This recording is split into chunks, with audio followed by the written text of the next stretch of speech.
again use uh, the Lorentzian expression for uh, the function g omega. That is, he is again appealing to natural broadening. Okay, he is appealing to natural broadening. Now, in natural broadening, what happens is that at the central frequency, because the Lord has not completely facts, so I'm just telling you this. He is now assuming that the critical inversion being examined is being examined for the frequency omega 0, that is the central frequency. Now, it is possible that the central frequency does not correspond to one of the allowed modes, but Lord has not specifically mentioned that in deriving 6.59. He is assuming that the central frequency is one of the allowed modes. Anyway, if you assume that, then G omega has to be G omega 0. And what is G omega 0? If you go back to this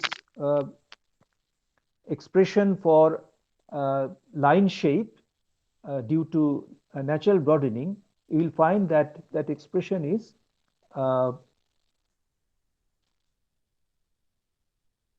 earlier I equation 6.49 is go back is gamma L. I said it is gamma L, not gamma. Gamma L by 2 pi into omega minus omega 0 plus gamma L by 2 whole square.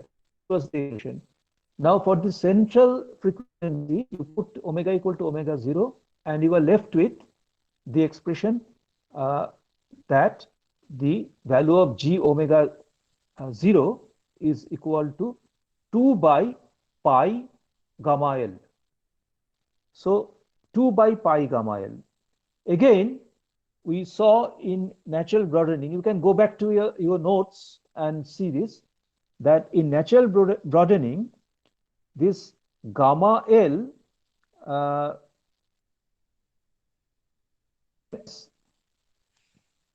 the gamma L is firstly the same as 1 by tau to 1. Okay.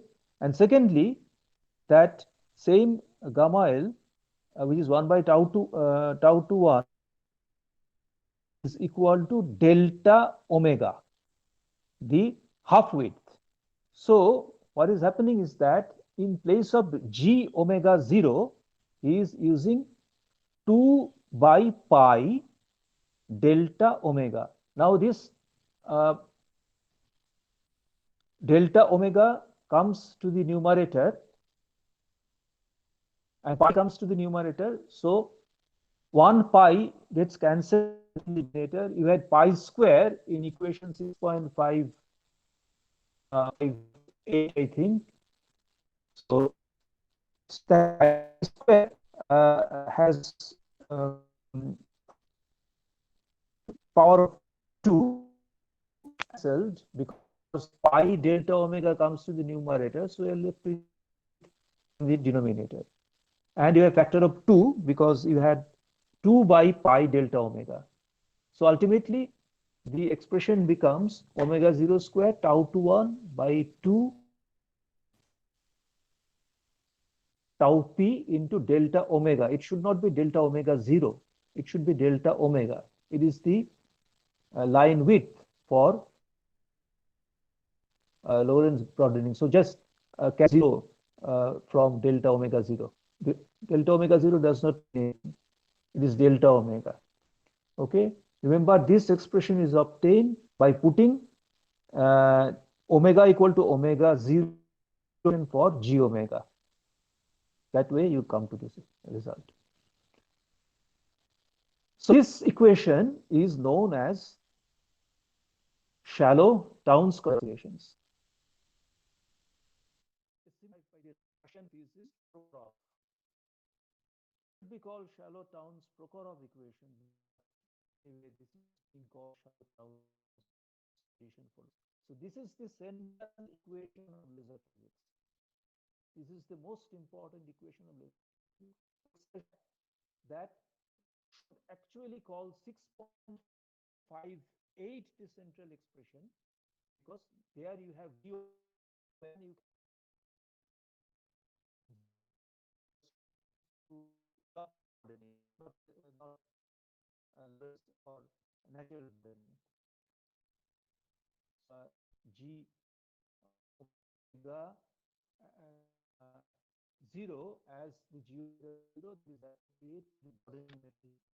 And saying that N2 minus N1 should be also changed to G1 N1 is equal to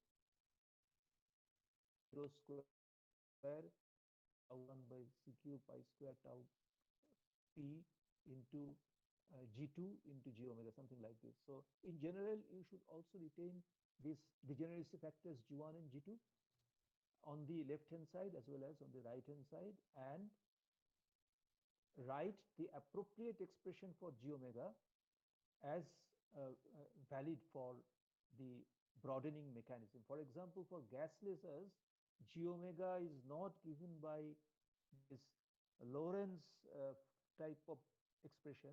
It is given by a Gaussian distribution.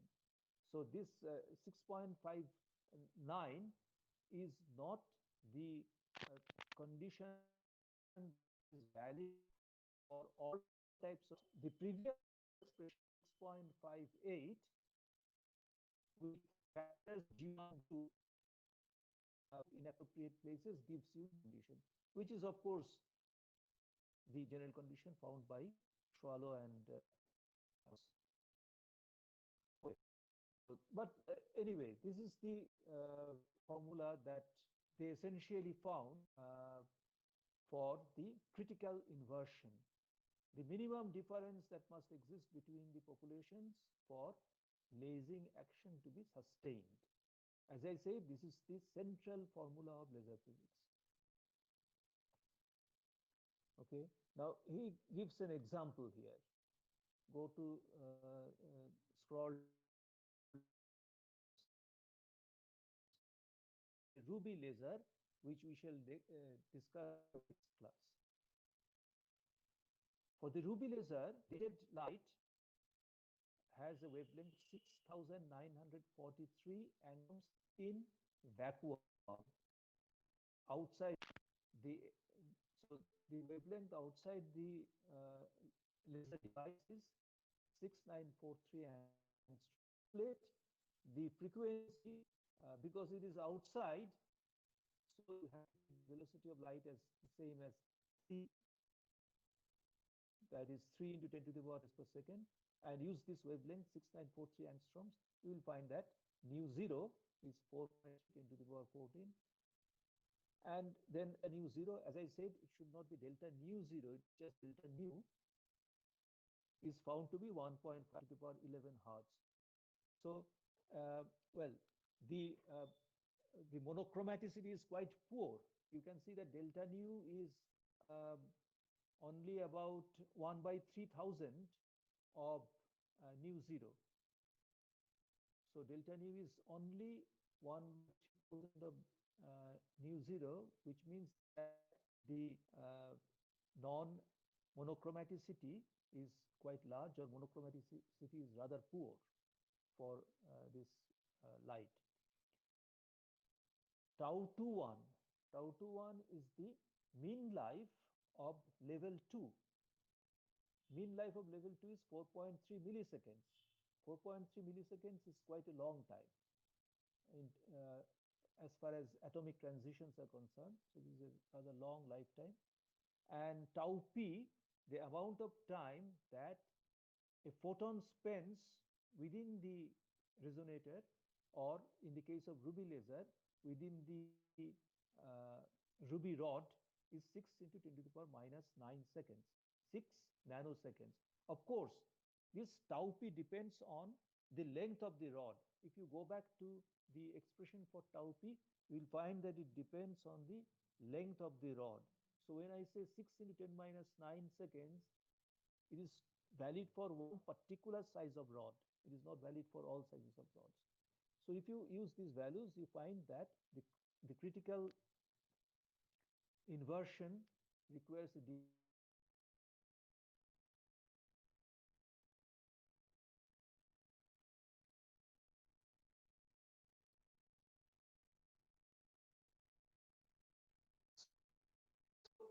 This means that a lot of energy has to be spent in lifting atoms from the lower level to the upper level, this kind of population difference is achieved, which is why ruby laser is not a very efficient laser.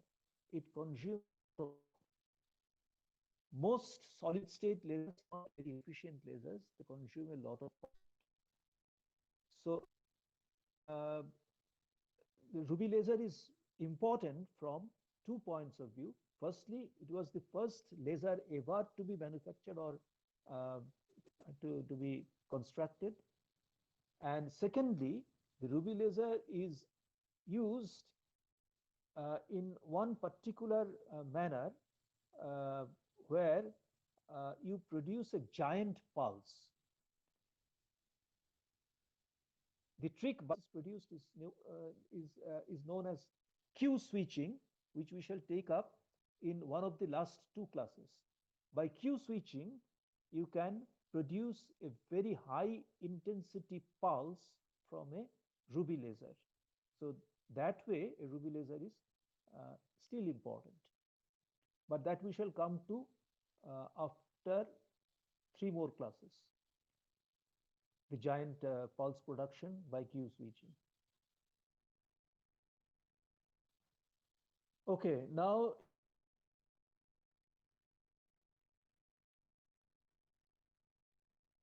the original expression due to the which can sort of go through.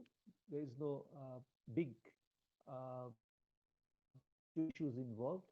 You can just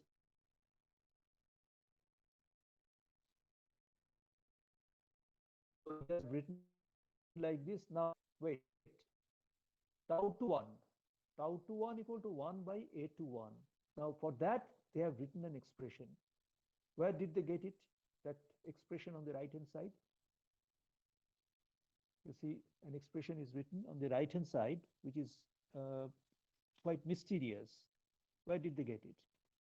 Well, I think you have studied the perturbation theory that deals with